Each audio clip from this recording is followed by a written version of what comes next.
ఏమన్నా ఈ దరఖాస్తు తీసుకోవడానికి ఏమైనా లంచం అడుగుతున్నాడేమో అనుకున్నాను. ఎమోషనల్ అవుతున్నా. ఆయనది తెలంగాణలోని ఓ పల్లెటూరు. పుట్టింది పేదరికంలో, చదివింది అమెరికాలో. ఆయన తొలి పిసిసి చీఫ్ తెలంగాణ రాష్ట్రానికి. ఆయనకి తెలంగాణ నదుల డెప్త్ తెలుసు, హైదరాబాద్ ఐటీ గ్రోత్ తెలుసు.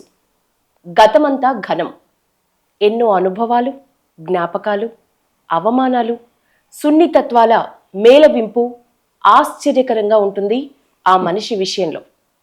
మనతో ఉన్నారు పొన్నాల లక్ష్మయ్య, ఇవాల్టి గెస్ట్. నమస్తే సార్, ఎట్లున్నారు? నమస్కారం అమ్మా.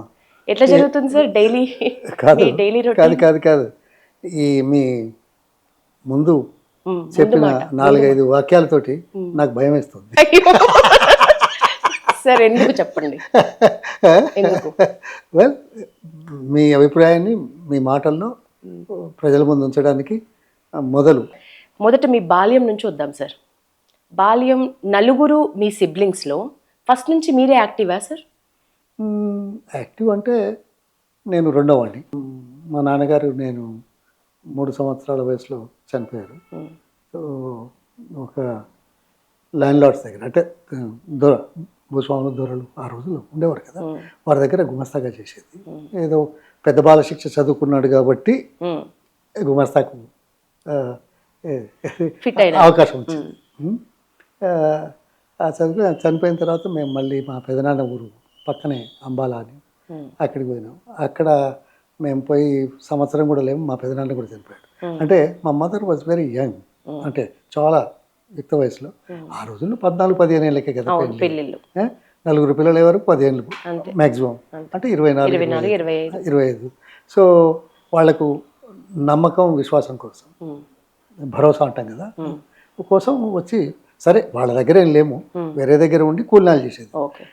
ఆ తర్వాత మా పెదనాన్న చనిపోయిన తర్వాత ఇప్పుడున్న కిలా షాపూర్ అని ఏదైతే ఉందో ఒక చారిత్రాత్మక ప్లేస్, అక్కడ సర్దార్ సర్వాయి పాపన్న ఫోర్టు, హిస్టరీ ఇదంతా తెలుసు, చరిత్ర తెలుసు.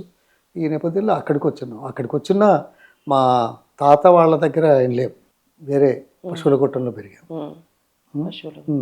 కొద్దిగా ఇండిపెండెంట్గా ఉండాలని. ఆ రోజుల్లో మా అమ్మగారు పనిచేస్తే రోజుకు 12 పైసలు, ఏది హాలి అప్పుడు, అంటే బేడా అనేది. మగవాళ్ళకేమో పావలా 25 పైసలు, ఇదేమో. కానీ మగవాళ్ళ కంటే ఆడవాళ్ళే ఎక్కువ పనిచేసారు. సో మా జీవితం అంతా ఆ 12 పైసల ఆమ్దానితోటే, ఆదాయంతో. సో అక్కడ వచ్చాం, చదువుకున్నాం. బట్ కొద్దిగా నేను దీంట్లో నాకంటే పెద్దవాళ్ళతో ఎక్కువ చదువుకున్నాను. ఊళ్ళో పెద్దవాళ్ళందరితోటి, అంటే పెద్ద అంటే ఓ 25 సంవత్సరాలు, నేను అప్పుడు హార్డ్లీ 10 సంవత్సరాలు 12 సంవత్సరాలు కదా. సో చిన్న వయసులో గ్రంథాలయంలో పనిచేయడానికి మీకు ఆ మనస్తత్వం, అప్పుడు అట్లా మోల్డ్ అవ్వడానికి అమ్మ కష్టాలు కారణమా? అమ్మ కష్టాలు కారణం. తర్వాత నేను చదువులో కొద్దిగా నంబర్ 1గా ఉండేవాడిని, 1 and 2లో. ఈ తర్వాత నా స్వభావం ఏదో మాకు తరగతిలో ఉన్న సహచరులతోటో చిన్న పిల్లలతోటో కలిసి ఆడుకోవడం చేయకపోయేది. ప్లే గ్రౌండ్స్లో కూడా నేను చేయకపోయేది. కానీ నాకంటే పెద్దవాళ్ళు, పెద్ద క్లాసులో ఉన్నవాళ్ళు, లేకపోతే జనగాంలోనో హైదరాబాద్లో చదువుకుంటూ కాలేజీలో చదువుకుంటుండూ వచ్చే వాళ్ళకి కలిసేవాడిని. ఎందుకంటే సమాచారం మంచిగా దొరుకుతుంది, వీళ్ళు ఏం చేస్తున్నారు, మనం ఇక్కడ ఏం చేస్తున్నామని ఆ వయసులో ఆలోచించడానికి. అలా ఆలోచించడానికి చూసి, ఆ ఉత్సాహాన్ని చూసి, తర్వాత చదువులో చాలా బాగున్నాడని, రెండవది అత్యంత పేదరికంలో ఉన్నాడని, వాళ్ళు ఒక 25-30 మంది ఇలాంటి వాళ్ళు నెలకు పావలా చొప్పున సభ్యత్వం వేసుకునేది. అంటే దాదాపు 24 మంది అయితే 6 రూపాయలు. అందులో నాకు నెలకు ₹1 ఇచ్చేది. తర్వాత లైబ్రరీ సాయంకాలం నెలకు ₹1 అప్పట్లో ఎక్కువే కదా సార్? ఎక్కువే, అంటే ఎక్కువే. 12 పైసలు కూలి దినమంతా చేస్తే వచ్చే రోజుల్లో రూపాయంతో అది అట్లా కంపెనీ, ఎక్కువ తక్కువ కాదు. కానీ ఆ రూపాయలు ఏం చేసేది, మా అమ్మగారికి ₹1/2 ఇచ్చేది. నేను ₹1/2 ఏదో దీనికి పెన్షన్లకో వాటికో పెట్టుకొని నేను స్వయంగా ఉంచుకున్నాను. ఆ ₹1/2 ఏమయ్యేది తెలుసా? చెప్పండి. ఇది చాలా అరుదైన విషయం. చెప్పండి. పావలా ₹1/2 సగం పావలా అనేది. పావలాతోటి ఎండుమిరపకాయలు తెచ్చేది. ఇంకో పావులాతోటి కొంత నూనె, కుకింగ్ ఆయిల్, అదే వంట నూనె వంట నూనె. తెచ్చేది. ఇదేదో కూరలు గీరలు చేసుకోవడానికి కాదు, మిరపకాయలు కొట్టిన కారంలో ఒక 2 చుక్కల నూనెసి ఆ నూనె ఇలా ఆ కారము అయితే నూనె ఇది తీసి ఆ రోజుల్లో గట్కనేవాళ్ళు. జొన్నన్నంలో చల్ల కూడా దొరికేది కాదు, నీళ్లు కలిపి ఇలా తాగుతూ ఒక్కొక్క బుక్క మధ్య ఇది ఈ కారపు దాన్ని ఉంటాం నూనె వేసిన కారం, నూనె చుక్కలు వేసిన కారాన్ని ఇలా నంజుకోవడం అంటారు. ఐ డోంట్ నో ఈ పదం ఇంకా ఉందో లేదో నాకు తెలియదు, ఆ పదం ఇప్పుడు వాడతారో లేదో తెలియదు. అంటే అది ఆ రోజుల్లో మా ఆహారం. మజ్జిగ కూడా దొరకని రోజులు, మజ్జిగ కూడా దొరకనిది చల్ల అంటారు కదా, కాదు కదా, చల్ల దొరకంది కాదు, అది చాలా ఉన్న వాళ్ళకే అవకాశం. ఇంతటి పేదరికంలో ఉండే వాళ్ళకు చల్ల లాంటిది అదొక మహా ఇది. బియ్యపు అన్నం అదొక పండుగ ఆ రోజుల్లో. అంటే అలాంటి పరిస్థితులు. మీకు ఈ పట్టుదల అంటే చదువు మీద ఒక నాన్న పెంపకంలో లేకుండా ఉన్న అబ్బాయి చదువు మీద ఒక పట్టుదల, చదువుకోవాలి, మీతో వయసులో ఎక్కువ ఉన్న వాళ్ళతో కూడా జ్ఞానం కోసం, లోక జ్ఞానం కోసం ఫ్రెండ్షిప్ చేయాలి అనే ఆ పట్టుదల అమ్మ పెళ్లి చీర మీ చదువు కోసం అమ్మటం వల్ల క్రియేట్ అయిందా, అంతకు ముందేనా? అది చాలా సంవత్సరాల తర్వాత ఆ చీర అమ్ముకోవడం, ఉన్నత పాఠశాల విద్యాభ్యాసం కోసం హనుమకొండకు చేరిన నేపథ్యం 59లో. అంతకంటే ముందు ఊళ్ళో మేము పెద్దవాళ్ళతో కలిసేది. మా ఊళ్ళో ఒక భూస్వామి కర్ణం దొరవారు అంటారు, నెల్లుట్ల కేశవరావు గారు. వాళ్ళది ఒక 2.25 ఎకరాల స్థలంలో మొత్తం కాంపౌండ్ వాళ్ళు ఒక ఈ నైజామీ భవనం టైపు ఇంత ఎత్తు మీద కట్టుకున్నారు. దానికి గేట్ ఉంటుంది. అందులో లోపలికి పోయేవాళ్ళు చాలా అరుదు. ఎవరో పెద్ద రైతులు ఎవరో, ఆయన ఎవరిని పిలిస్తే వాళ్ళు, లేకుంటే ఏ బ్రాహ్మలో పూజలకో పురస్కారాలకో సంప్రదింపులకో, అంతే మాత్రం తప్ప మామూలు జనంలో మామూలు వాళ్ళు లోపలికి పోయి చూసే అవకాశం కూడా లేదు. కానీ మా అదృష్టం ఏంటంటే ఆ దొరగారి బావమరిది ఉపేంద్రరావు గారిని ఇప్పుడు ఉన్నాడు చిన్నపెండియాల, వీళ్ళంతా వరవరరావు గారు వీరు అంతా ఒకటే కుటుంబాల బాపతులు. ఆయన మాతో కలిసి తిరిగేవాడు. ఈ పేరువారం జగన్నాథం మాకంటే చాలా వయసులో పెద్ద, చదువులో పెద్ద, చాలా ముందు ఉన్నాయని మేమంతా కలిసేది, పెద్దవాళ్ళతో కలిసేది. అయితే ఓ రోజు అక్కడ రేడియో అనేది ఆ రోజుల్లో ఒక విచిత్రమైనది. అందులో మా పిల్లలకు 3వ తరగతి 2వ తరగతి 4వ తరగతి వాళ్ళకు ఈ రేడియో ఎలా పనిచేస్తుందో అర్థం కాని విషయం. అయితే వాళ్ళ ఇంట్లో మాత్రం ఉండిద్ది. అయితే ఈ బావమర్దిని పట్టుకొని రోజు కలిసేది కదా, చేసి మాకు రేడియో వినిపించవా, అందులో మనుషులు ఉంటారా, చూపెడతావా అంటే ఒకరోజు తీసుకెళ్ళాడు. అది మీరు చాలా ఆశ్చర్యపోతారు. ఇప్పుడు మనం కూర్చున్నాం కదా, ఈ హైట్ నుంచి కింది వరకు బ్యాటరీ, పేపర్ బ్యాటరీ, దాని మీద అంతకంటే పెద్దది రేడియో. దానికి ఈ సమాచారం క్లియర్ అంటే స్పష్టంగా రావడానికి, మాట పాట స్పష్టంగా రావడానికి మనం ఏరియల్ అంటారు, మరి తెలుగులో ఏమంటారో తెలియదు. ఆ ఏరియల్ని ఈ భవనం మీద ఒక బొంగు పెట్టేసి అక్కడ పైన పెట్టి కాపర్ వైర్ది పెట్టేసి దానిది 2వ పోర్షను ఈ బిల్డింగ్ భవనం కింద పునాది దగ్గర ఒక బొంద దవ్వి అందులో ఉసిక, బొగ్గు, ఉప్పు, నీళ్లు పోసేది. దాని నుంచి 2వది తీసుకొచ్చి ఈ రేడియోలో ఏరియల్గా పెట్టేది.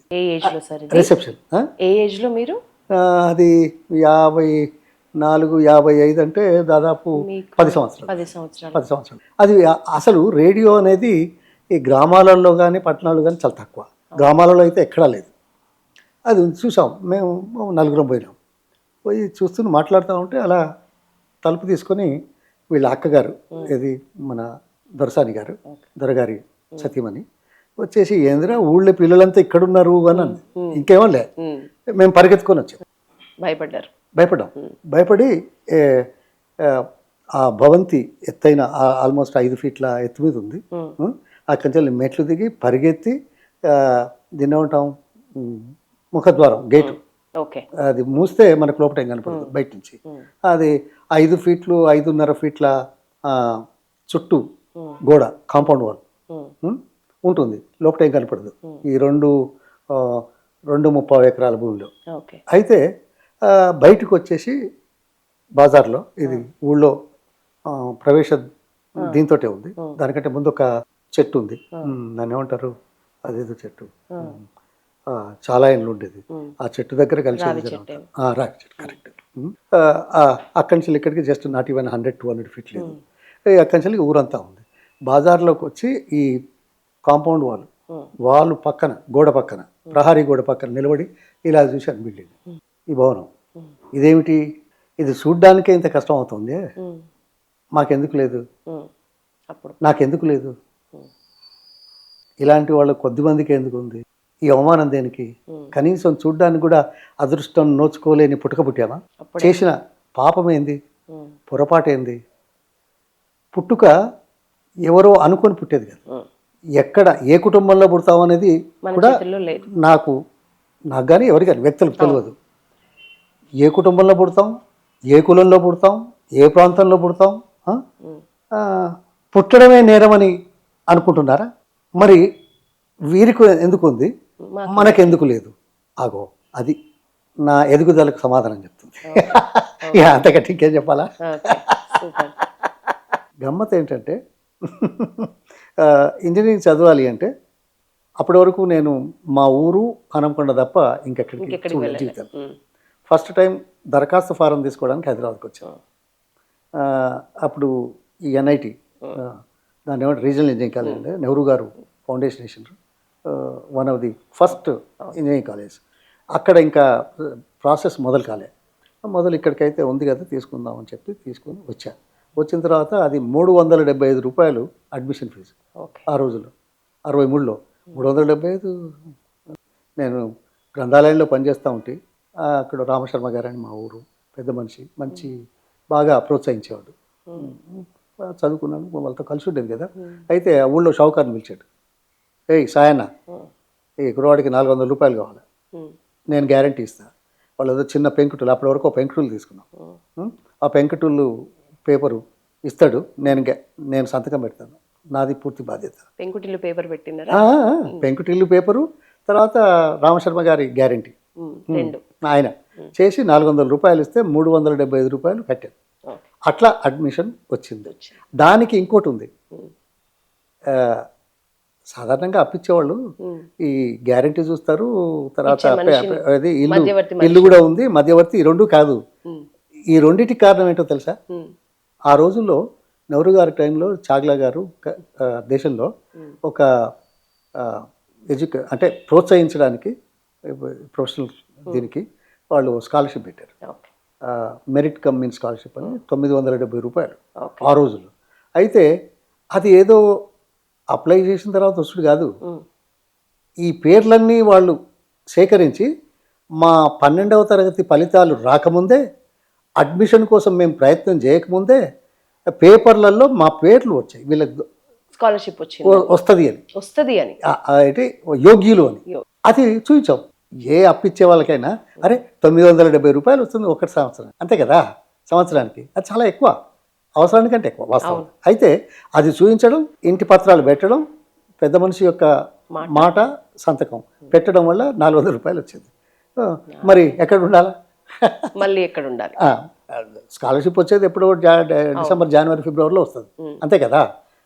మా ఊరు, మా తాతగారి తమ్ముడు ఒక ఆయన ఎప్పుడో వెనకట వచ్చి సికింద్రాబాద్, ముషీరాబాద్, బూలోక్పూర్లో సెటిల్ అయినాడు. బూలోక్పూర్ కొద్దిగా చదువుకున్నాడు. ఆయన కొడుకులు బాగా చదువుకొని రైల్వేస్లో ఎంప్లాయ్మెంట్ ఉంది. ఇంకొక ఆయన ఎన్టీ రామారావు దగ్గర చిన్న యాక్టర్గా పనిచేశాడు.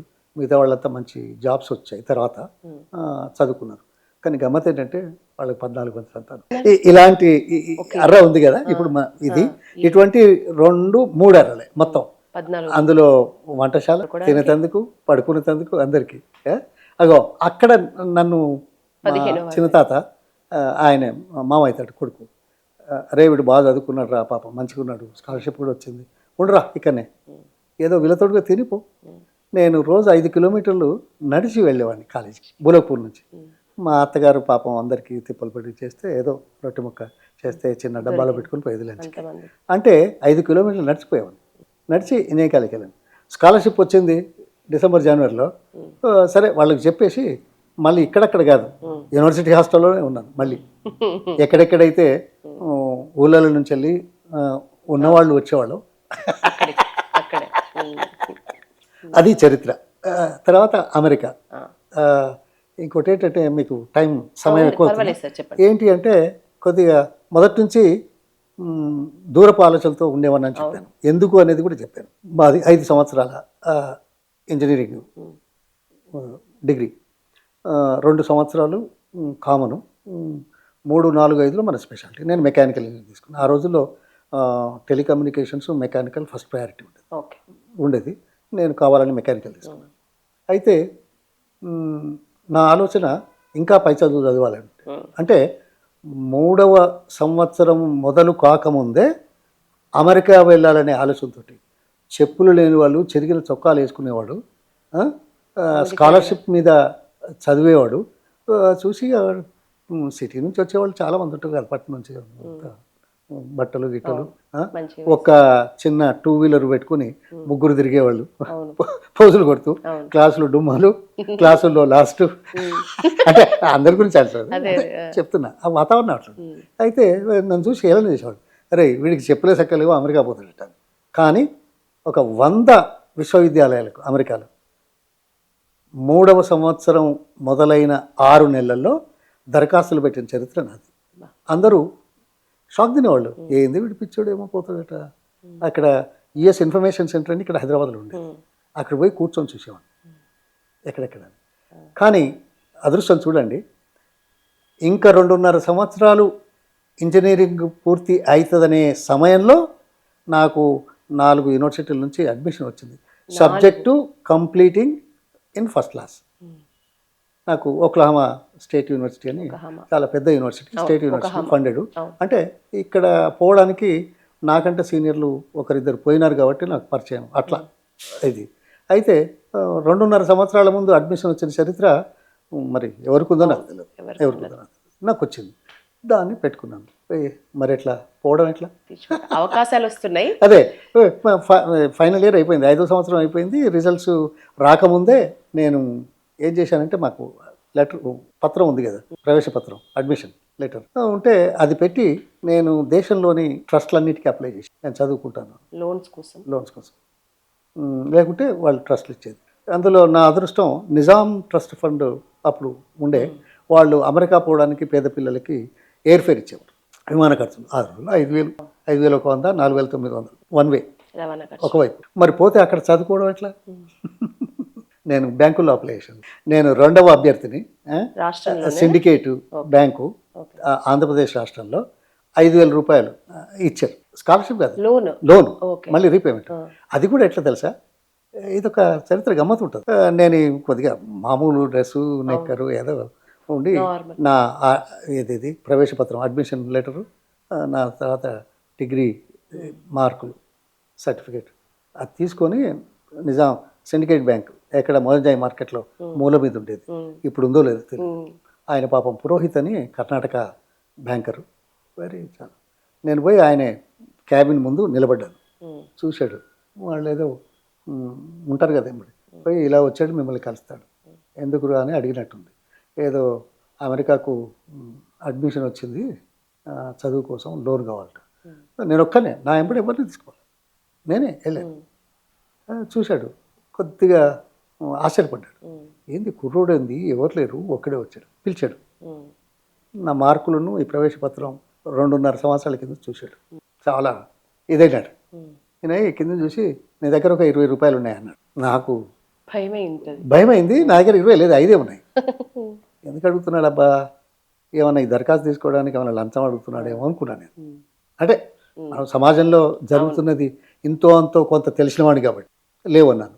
తీసుకొస్తావా అన్నాడు. మీరు ఒక 2 గంటలు ఇవ్వండి, తీసుకొస్తాను. వెంటనే బయటకు వచ్చి, ఇక్కడ రెడ్డి హాస్టల్లో మాకు క్లాస్మేట్స్ ఉండరి, మాకంటే సీనియర్లు ఉండరి, కొద్దిగా ఉన్నవాళ్ళు ఉన్నారు కదా రెడ్డి హాస్టల్. పోయి మా ఫ్రెండ్ దగ్గర ఓ 20-25 తీసుకున్నాను, నా దగ్గర 5 ఉన్నాయి. పోయినాను, బయట నిలబడ్డాను. ఇక ఆయనకి ఇవ్వాలేమో అని అనుకుంటున్నా, ఏది లంచమనే అనుకుంటున్నా. నన్ను చూసి వాళ్ళ క్యాషియర్ని వల్ల పిలిచాడు. నేను రమ్మన్నాడు. క్యాషియర్ అక్కడ ఉండగా నా దగ్గర ఈయన దగ్గర 20 రూపాయలు తీసుకో, అకౌంట్ ఓపెన్ చేయి, 5,000 రూపాయలు ఇప్పుడే 5 నిమిషాలలో శాంక్షన్ చేసి ఆయన అకౌంట్లో వేసాను. అంటే నా అదృష్టం చూడండి. ఎవరికి కాదు ఇది కూడా ఎవరికి ఎమోషనల్ అవుతున్నా. Sorry sir. ఇది అదృష్టం మళ్ళీ కలిసి వచ్చిన మంచి విషయం కదా సార్. ఎందుకు వస్తున్నాయి మీకు ఇది? కాదు, కలిసి వచ్చిన అదృష్టానికి కారణం ఏమనుకుంటున్నారు? వ్యక్తిగత ప్రయత్నం, పట్టుదల అంతే. That is the driving force. నాకెందుకు లేదు ఈ భవంతి అని అనుకున్న రోజే బిజం పడింది. సో అట్లా 5,000 స్కాలర్షిప్ మీకు పడింది. ఇది రేరు. ప్రతి ఒక్క చోట కూడా మీ పట్టుదల, దాని మీద ఉన్న మీ కమిట్మెంట్ వల్ల కాలం కూడా కలిసి వచ్చింది అనిపిస్తున్నది నాకైతే. అంతే అంటనా సార్? మీ ఆలోచనలకు నేను వేరే తాత్పర్యం చెప్తే బాగుండదు కదా. కాలం కలిసి రావడం కాదు, కాలానుగుణంగా వస్తున్న మార్పులను, ప్రభుత్వాల పరంగా ఆలోచించే విధానాలను మన ప్రయత్నం చేసి తీసుకోవడం తప్పు కాదు కదా. ఇప్పుడు బ్యాంకు రుణం ఇచ్చింది, బ్యాంకు ఇచ్చే అవకాశాలు మొదలుపెట్టింది, దాన్ని వాడుకున్నాం. కానీ ఏదో కాలం కలిసి వచ్చింది అనేది అంటే అది కొద్దిగా ఇదవుతుంది, తక్కువ మీనింగ్ అవుతుంది. అయితే అక్కడ మరి మీరు అడగొచ్చు, అమెరికా యూనివర్సిటీ కూడా స్కాలర్షిప్ ఇవ్వచ్చు కదా, ఎందుకు ఇవ్వలేదు? ఇప్పుడు ఆడికి పోకముందే మొదలే ఇస్తున్నారు కదా, ఇప్పుడు లేదు. వాళ్ళు నేను అడిగాను, ఇప్పుడు మొదట్లో లేదు, రెండవ సెమిస్టర్ నుంచి ఇస్తామన్నారు. రెండవ సెమిస్టర్ ఇచ్చారు, స్కాలర్షిప్ ఇచ్చారు. ఐ వాజ్ వెరీ ధనవంతున్నాయా. నెలకు $125, 4 నెలలు సెకండ్ సెమిస్టర్. మాకు అయ్యేది అంటే మేము ఎక్కడి పోయినాం కాబట్టి $56 నెలకు. అందులో $25 మన గది అద్దె, 2-3 కలిసి ఉండేది, $75. దాంతో డబ్బులు మిగిలాయి. 11 మాసాలలో ఎంఎస్ పూర్తి చేసిన చరిత్ర చాలా అరుదు. సాధారణంగా 2-3 సెమిస్టర్లు, 4 సెమిస్టర్లు అంటే 1.5 year పడుతుంది. నేను 2 ఫుల్ సెమిస్టర్స్, సమ్మర్ సెమిస్టర్లో సాధారణంగా ఒక సబ్జెక్ట్ తీసుకోవడం గొప్ప. నేను 3 సబ్జెక్టులు తీసుకున్నాను 9 hours పూర్తి చేయడానికి. అలా పూర్తి చేశాను. అలా అక్కడ స్కాలర్షిప్ వచ్చింది, డబ్బులు మిగిలినాయి, చేశాను. తర్వాత ఇక్కడ కూడా మళ్ళీ అమెరికాలో వచ్చింది, అందుకే కదా ఎంఎస్ పూర్తి చేస్తున్నాం, మరి ఉద్యోగం కావాలి కదా. అందరూ చదువుకున్న తర్వాత కంపెనీలకు పోయేది దరఖాస్తులు. నేను ఈ సమ్మర్ సెమిస్టర్ మొదలు కాకముందే రెండవ సెమిస్టరు సమ్మర్ సెమిస్టర్ మధ్యన 2 వారాలు వ్యవధి ఉంది. అప్పుడు నేను కూడా అక్కడ కూడా దాదాపు 100 వరకు కంపెనీలకు స్వయంగా చేతివ్రాత దరఖాస్తులు పంపాను. నాకు మీకు ఆశ్చర్యం వేస్తుంది, నాకు 4 ఇంటర్వ్యూలు వచ్చాయి. ఆ రోజుల్లో కాలేజీలో ఉండగానే ఇంటర్వ్యూ రావడం అనేది గొప్ప విషయం. అందులో ఎట్లా వాళ్ళు విమాన ఛార్జీలు ఇచ్చేది, కంపెనీ ముఖ్యమైన అధికారులు విమానాశ్రయానికి వచ్చి మమ్మల్ని తీసుకుని పోయి ఇంటికి తీసుకెళ్ళి కుటుంబాన్ని పరిచయం చేసి ఇంట్లో కాఫీ తాగించి కంపెనీకి తీసుకెళ్ళి వాళ్ళు చేసే పనులన్నీ చూపించి ఇలా ఉంది, ఇక్కడ పనిచేస్తే బాగుంటుంది అని చెప్పి మళ్ళీ రాత్రికి కుటుంబంతో సహా మంచి హోటళ్ళలో భోజనాలు పెట్టించి మళ్ళీ ఎయిర్పోర్ట్కి వచ్చి డ్రాప్ చేసేటువంటి చరిత్ర అది చాలా తక్కువ మంది. అందులో బయట దేశాల నుంచి వచ్చిన వాళ్ళకు ఇంకా తక్కువ. సో నాకు ఇచ్చారు. అది కూడా ఆఫరు ఏంటి అంటే దాదాపు 22% అధిక వేతనం, సగటు భారతీయులకు కానీ లేకుంటే ఫారినర్స్ కానీ ఇచ్చే శాలరీ సంవత్సరానికి 22% అధికంగా ఇచ్చారు. చదువు పూర్తి కాల 22% అధికం పోయాను జాబ్. కానీ మొదటి రోజే ఎక్సైట్మెంట్. ఇప్పుడు ఈ బ్యాక్గ్రౌండ్ నుంచి మనం పోయాం, ఎక్కడి నుంచి పశువులు కొట్టింది, పోవాలి, ఉద్యోగం సంపాదించాలి, ఆ ఉర్రుత, ఆ ఆలోచన మొదటి రోజే దెబ్బతీసింది. చూస్తున్నాను, నా క్యాబిన్ ఉంది. ఆ రోజుకు క్యాలిక్యులేటర్ లేవు, కంప్యూటర్ లేవు, స్లైడ్ రూల్ ఉండేది. ఒక 2 గంటలు, గంటన్నర 2 గంటల తర్వాత ఈ క్యాబిన్లో ఇలా కూర్చొని నా జీవితం అంతా ఇక్కడ చేయాలా, నేను చేసే పని నా సరే వాళ్ళు ఏదో జీతాలు ఇస్తున్నారు, నేను జీతం కోసం వచ్చాను, ఈ జీతం కోసం నా జీవితం అంతా ఈ క్యాబిన్లో ఉండి చేయాలా, నేను చేసే పని సమాజంలో ఎంతమందికి అవకాశానికి తోడ్పడుతుంది అనేది నా మనసులో. అప్పుడే ఏది ఏరోస్పేస్ కంపెనీ మేము ప్రోడక్ట్ చేసేది, స్ట్రైక్ మిసైల్స్కు నాది heart gas servo system speciality from Oklahoma. Doctor read అని పాపం మొన్ననే చనిపోయాడు. ఆయన సారథ్యంలో ఆయన MIT ప్రొఫెసర్ ఉండే వచ్చి ఓక్లహోమా స్టేట్ యూనివర్సిటీలో సెటిల్ అయ్యాడు హెడ్ ఆఫ్ ది డిపార్ట్మెంట్గా. సరే ఆయన ప్రోత్సాహం, ఆయన ఆ స్పిరిటు, నేను ఏరోస్పేస్ తీసుకున్నాను, వచ్చాను, ఇక్కడ దీంట్లో జాయిన్ అయ్యాను. నేను చేసే పని ఎంతమంది ఎయిర్క్రాఫ్ట్లో ప్రయాణం చేసేవాళ్ళు ఎంతమంది సమాజంలో ఆ రోజు ఈ రోజుల్లో కూడా ఎంత తక్కువ పర్సెంటేజ్. వీళ్ళ కోసం నేను పని చేసుకుంటూ కూర్చోవాలా నా జీవితం అంతా? నో. నేను ఎట్లా వచ్చానో నాలాగా వచ్చే వాళ్ళకి ఏమైనా చేయగలిగితే బాగుంటుంది, అవకాశాలు కల్పించే దాంట్లో నా పాత్ర ఉంటే బాగుంటుందని ఆ రోజు ఆలోచన. మొదటి రోజే అమెరికాకి వెళ్ళి ఉద్యోగం మంచిది సంపాదించి ఈ ఇన్ని సంవత్సరాలు మంచి ఉద్యోగం కోసం ప్రయత్నం చేసి వచ్చిన మొదటి రోజుల్నే ఈ ఆలోచన వచ్చిందంటే నా ఆలోచనల దాన్ని ఉంటాం కాలక్రమాన వస్తున్న ఆలోచనలు మొదటి నుంచి. మొదటి రాష్ట్రపతిని కలవడం ఒక ఆలోచన, నేను ఎందుకు ఇలా ఉండకూడదని రెండో ఆలోచన. అంటే చెప్తున్నాను ఇంజనీరింగ్ ఎందుకు అమెరికాకి ఎందుకు పోకూడదు. నేను అందుకే ఒక జోక్ చేస్తుంటాను. ఏమని? అక్కడ అమెరికా వాళ్ళకి చెప్పేది, ఏదో మారుమూల పల్లె నుంచి వీడోడు వచ్చాడు ఇక్కడికి, మేము ఇంత చేస్తే వీళ్ళు ఏం లేని వాళ్ళు ఎక్కడో మారుమూల నుంచి ఇంత దూరం వచ్చి మాతో పాటుగా పోటీ పడుతున్నారు కదా, ఏంది అనే పౌరుషం ఇది వచ్చినట్టుగా నేను మాట్లాడేవాడిని. ఏం చేశారు తెలుసా? కొలంబస్ ఏమో అమెరికా ఇది నీటి దారి కనుక్కుందామని తప్పిపోయి అమెరికాకి వెళ్ళాడు.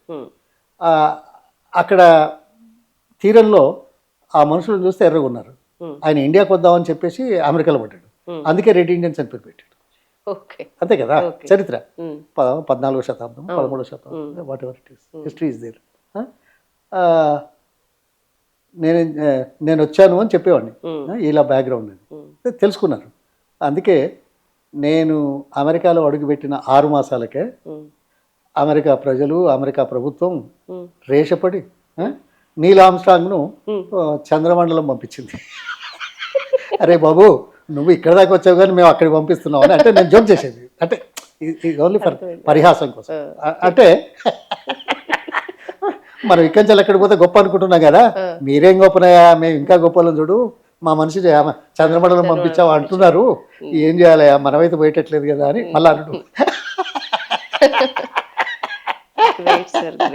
సరే ఇంతకీ జాబ్ చేసినారా, మరి ఏం చేసినారు? కానీ మొదటి రోజే ఈ ఆలోచన వచ్చింది. అంత సులభమా? ఒకవైపు ఆర్థికం, రెండవది ఆలోచన, దానికి పునాదులు కావాలా, ప్రోత్సాహం కావాలా, కార్యక్రమం రూపుదిద్దుకోవాలి. చాలా సమయం పట్టింది.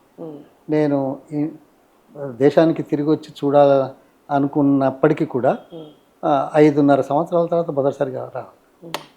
ఆర్థికం మన ఆలోచనలు ఉంటాయి కానీ మొదటిసారి మన వాళ్ళను చూడడానికి రావడానికే 5.5 సంవత్సరాలు పట్టింది.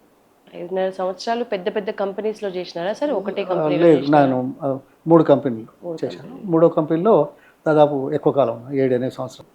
మొదటి కంపెనీలో 1 సంవత్సరం, 2వ కంపెనీలో 6 మాసాలు, 3వ ఇదేమో దాదాపు 7.5 సంవత్సరం. అయితే ఒకటి ఆర్థికం, రెండవది ఆలోచనకు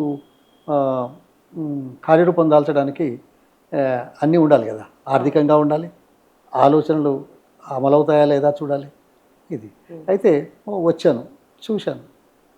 అప్పుడు SSIDC చైర్మన్ అంటే ఇండియాకి రావటం గురించి చెప్తున్నారా? ఇండియా సార్ ఆర్థికంగా బలంగా ఉంటేనే సమాజంలో గుర్తింపు, ఈ మాటలు మీవే. US లో సెటిల్ అయ్యి పెద్ద పెద్ద కంపెనీస్ లో మంచి మంచి జీతంకి పనిచేసే అవకాశం మెండుగా ఉన్న మీరు ఆర్థికంగా బలంగా ఉండాలి అనే ఒక థాట్ తో కసితో నడిచిన మీరు మళ్ళీ ఇండియాకి రావాలి అదే ఎందుకు అనుకున్నారు?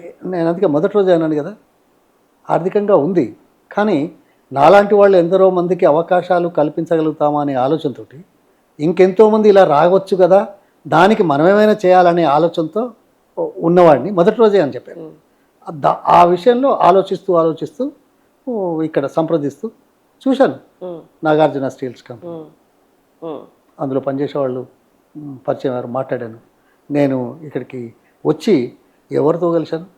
Small scale industrial development corporation chairman C Madhavareddy గారని, ఆయన ఒక 19 57లో youngest parliamentary member from Adilabad. Okay. పెద్ద కుటుంబం నుంచి వచ్చాడు, బట్ సోషలిస్ట్ పార్టీ. వేరే పార్టీలు గెలలే. ఆయన ఆలోచన అంతా గ్రామీణాభివృద్ధి, మన చిన్న జనం వీళ్ళకి ఏదో చేయాలనే ఆలోచన. ఆయన అప్పుడు ఏం చేస్తున్నాడంటే ఈ రాష్ట్రంలో కోళ్ల పెంపకం పెంచాలి, కోళ్ల పెంపకం ద్వారా గ్రామీణ ప్రాంతాలలో ఉండే నిరుపేదలకు, అభాగ్యులకు, అణగారిన వర్గాలకు అవకాశాలు కల్పించవచ్చు. వ్యవసాయపరంగా ఈ అవకాశం ఎక్కువ మందికి దొరకట్లేదు, దొరికిన 1-2 మాసాలే కదా అనే ఉద్దేశంతో ఒక egg powder plant comprehensive package ఒకటి తయారు చేసి కోళ్ళు పెంచే వాళ్ళకి దానా సరఫరా, మందుల సరఫరా, తర్వాత ఆ కోళ్ళ గుడ్లను తీసుకొచ్చి పొడి చేస్తే ఈ పొడి ద్వారా డిఫెన్స్ వాసులకు ఇది అందుబాటులో లేని ప్రాంతాలలో పనిచేస్తున్నారు కాబట్టి వాళ్లకు అవుతుంది అనే ఉద్దేశంతో దేశంలో 2వ యూనిట్ పూనాలో ఒకటి ఉండే, అది కూడా సరిగ్గా నడచలేకుండే, ఇక్కడ పెద్దగా చేయాలనే ఉద్దేశంతో అది మొదలుపెట్టాడు. ఇది నాకు చెప్తే నాకు మంచిగా వచ్చింది. గ్రామీణ ప్రాంతాల్లో నిర్భాగ్యులు, అభాగ్యులు, చదువుకోని వారు, అణగారిన వర్గాల నుంచి వచ్చిన వాళ్లకు ఉద్యోగ అవకాశాలు లేవు. ఆ రోజుల్లో ఎంప్లాయ్మెంట్ గ్యారంటీ స్కీమ్ లేదు, అది వేరు. ఇది నాకు నచ్చింది. ₹1 పెట్టుబడి నేను అన్ని మిగతా చూశాను. ఈ కోళ్ల పెంపకంలో ఎక్కువ ఉద్యోగ అవకాశాలు కల్పించింది అనే దాంట్లో సందేహం లేదు. ₹1 పెట్టుబడి మిగతా రంగాల కంటే ఎక్కువ ఉద్యోగాలు, అది కూడా గ్రామీణ ప్రాంతాలు, అది కూడా అణగారిన వర్గాలు, అది కూడా నిర్భాగ్యులు, అభాగ్యులు, చదువుకోలేని వారు, చదువుకొని పనిచేసే అవకాశం లేని వాళ్ళు. అందుకే ఇంగ్లీష్లో the deprived, the rural, uneducated, unskilled, most unfortunate sections of the people. ఆ ఆలోచన నాకు కూడా కలిగింది. సరే మంచిది అన్నాను, నేను పెట్టుబడి తీసుకొస్తాను. అప్పటికే ఆయన కంపెనీ ఏం చేశారు తెలుసా? ఆ రోజు దేశంలో ఉన్న ఆర్థిక శాఖ మంత్రి పాయ్ అనుకుంటా, కర్ణాటక అతను, మణిపాల్ ఏరియా అతను, ఆయనను తీసుకొచ్చి పునాది రాయించాడు ఈ కంపెనీకి కరీంనగర్లో. కానీ డబ్బు సేకరణ కష్టమైంది, అప్పు ఏ బ్యాంకులు కూడా ముందుకు రాలా. ఆయనే నేను వచ్చాను, వచ్చిన తర్వాత చూశాను, నాకు నచ్చింది. నన్ను డైరెక్ట్గా తీసుకున్నారు. ఆయనే కెప్టెన్ లక్ష్మీకాంతరావు అని ఇప్పుడు రాజ్యసభ ఉన్నాడు, వాళ్ళ brother Rajeshwara Rao, political person, PV గారి బంధువులు. ఆయన కరీంనగర్లో గౌతమ్రావు అని ఒక పెద్ద మనిషి, కుల పెద్ద మనిషి, సామాజికంగా పెద్ద మనిషి, మంచి ఆలోచనలు మనిషి, సమాజం గురించి ఆలోచించిన మనుషులు వీళ్ళంతా కలిశారు. కానీ పెట్టుబడి అనుకున్నంత రీతిలో వస్తలేదు కాబట్టి నేను కలిసిన తర్వాత పెట్టుబడి తీసుకొచ్చి ఏం చేశాను తెలుసా? అరే ఇటువంటి ప్రాజెక్టు వల్ల ఇంతమందికి చేస్తున్నాం కదా, ఇది ప్రపంచ బ్యాంక్ నుంచి అప్పు ఎందుకు తీసుకోవద్దని మీకు థాట్ వచ్చింది. నేను వెళ్ళాను ప్రపంచ బ్యాంక్. You can imagine. అప్పుడు సిఎస్ఐఆర్ బెంగళూరు ఒక రీసెర్చ్ దానిలో పనిచేసిన ఆయన అక్కడ డైరెక్టర్గా ఉన్నాడు. అక్కడికి వచ్చాడు ఇండియా తరఫున. నేను ఆయన పరిచయం చేసుకుని పోయి ఆయనతో కలిశాను. చూడు లక్ష్మయ్య గారు, గారు అనే పదం వచ్చేసింది అప్పటికే. పాలిటిక్స్ ఎంటర్ అవ్వక ముందే గారు వచ్చేసింది. అదే గారు, సమాజం నేను చెప్పింది వేరే వ్యక్తుల గురించి కాదు. మీ ఉత్సాహం నాకు అర్థమైంది.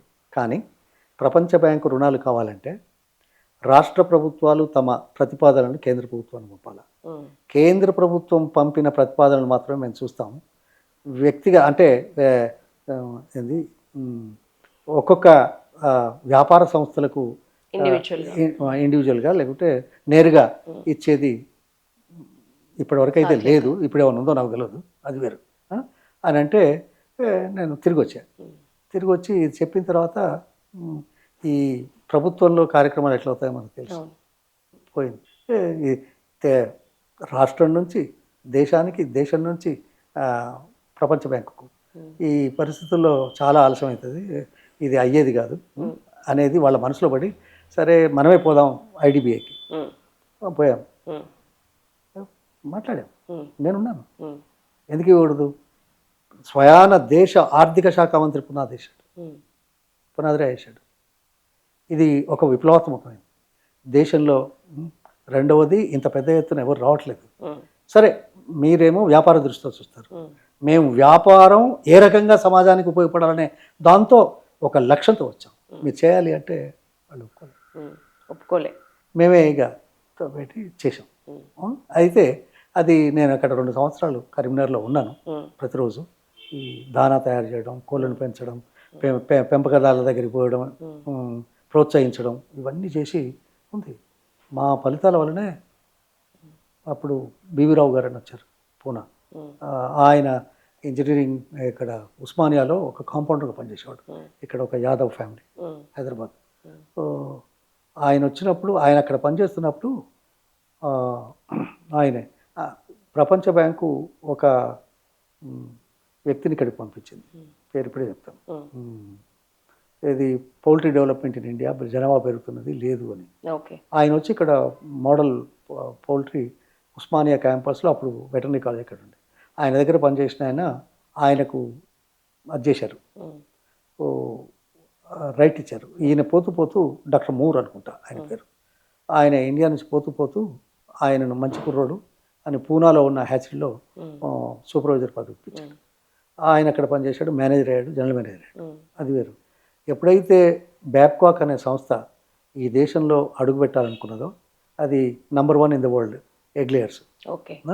వాళ్ళు అనుకున్నప్పుడు చాలామంది ఈ దేశంలోని పెట్టుబడి టాటాసు, బిర్లాసు అందరూ అప్లై చేశారు ఫ్రాంచైజీ. కానీ వాళ్ళు ఏం చేశారు, డాక్టర్ మూరు ఇండియాలో పనిచేశాడు కదా అడుగుదామని అడిగితే వాళ్ళందరినీ పక్కన పెట్టేసి ఆ కుర్రోడికి ఇచ్చేసి అన్నారు. ఆయనకు ఆ దేశంలో ఫ్రాంచైజీ వచ్చింది. మేము ఆయనకంటే ముందు నుంచే కోళ్ళ దాన ఇదంతా పెడుతున్నాం. సో దాంతో మేమంతా ఒకటే.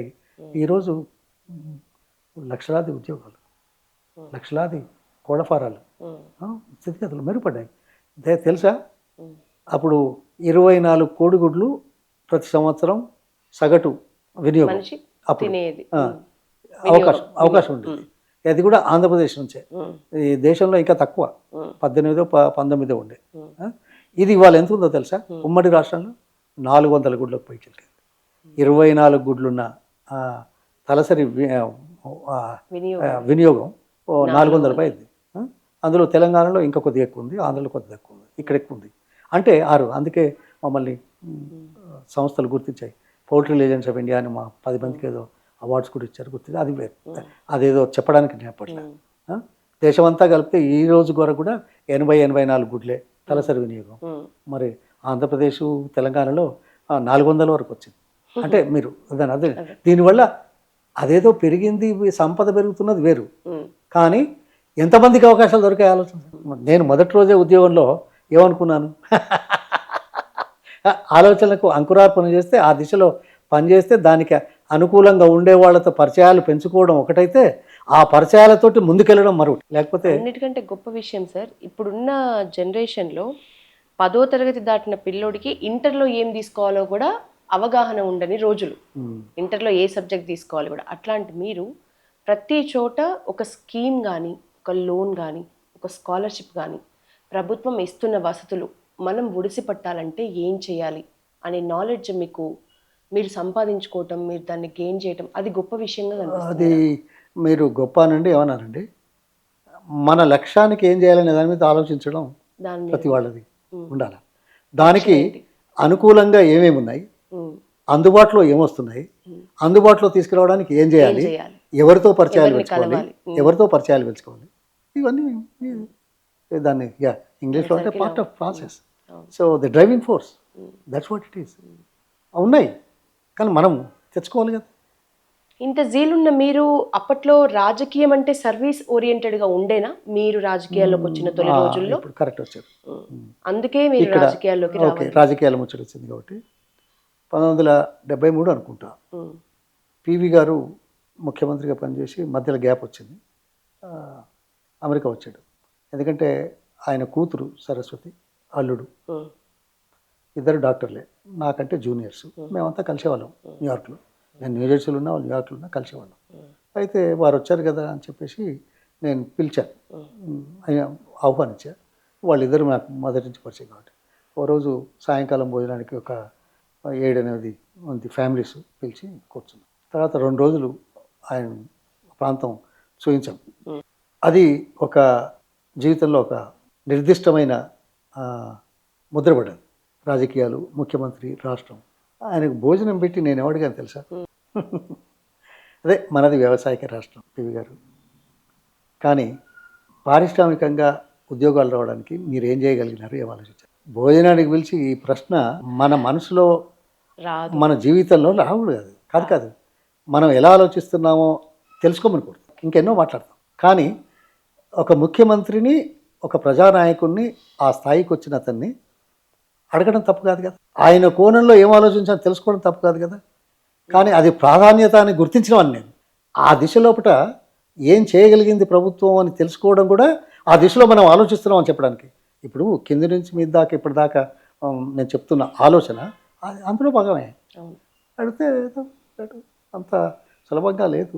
పెట్టుబడులు రావాలి, చేయాలి, ఇంకా ఎంతో పనిచేసేది ఉంది అనే మాట అన్నాడు. పెట్టుబడికి చాలామంది ముందుకు రావాలా, చేయాలా, అది ఆపుట మాట్లాడు. సో అది ఒకటి. తర్వాత ఇక్కడికి వచ్చిన తర్వాత ఈ కోళ్ల పెంపకం ద్వారా ముందుకెళ్ళే నేపథ్యంలో ప్రభుత్వాల ప్రోత్సాహం ఉంటే మరింత తొందరగా బాగా చేయొచ్చు అనేది ఒకటి. ప్రభుత్వ ప్రోత్సాహాలు తీసుకున్నాం. ఆ రోజుల్లో ఎస్ఎఫ్డిఏ అని ఉండేది, స్మాల్ ఫార్మర్స్ డెవలప్మెంట్ ఏజెన్సీ. అట్లాగే DRDA, district rural development agency. వాళ్ళ ద్వారా ఈ అణగారిన వర్గాలకు అప్పులు ఇప్పించి బ్యాంకుల్లో అప్పులు చేయించి అంతా 200, 300, 400 కోళ్ళే. దాంట్లో భాగంగా ఏమైంది తెలుసా? మేము అప్పుడు ఏదో 200 గజాలు, 500 గజాలు ఇప్పిస్తే ప్రభుత్వ పరంగా ఈరోజు అది లక్షల్లో ఉండిపోయింది. సరే, ఆ రోజు వాళ్ళు బతకగలిగారు. ఈరోజు ఆ ప్రాపర్టీ, ఆ ఆస్తి లక్షల్లో మారింది. ఎవరు? అణగారిన వర్గాలు, గ్రామీణ ప్రాంతాల్లో చదువుకోలేని నిర్భాగ్యులు వాళ్ళంతా. రెండు రకాలుగా ఉంది. అంటే నేను చెప్పేది అది. అయితే ఇది ఎందుకు వచ్చింది? రాజకీయాలు అయితే ఇంకింత మెరుగు చేయొచ్చు అనేది. అందులో పివి గారు 1980లో పార్లమెంటు అనవకొండ నుంచి చేశాడు. 77లో గెలిచాడు, 80లో గెలిచాడు. నేను వారికి క్యాంపెయిన్కు మా నియోజకవర్గం నుంచి ఎమ్మెల్యేకు ఎంబడి ఉండి చేశాను. ఎమ్మెల్యేకేమో జీప్ ఉండేది, నాకు అంబాసిడర్ కారు ఉండేది.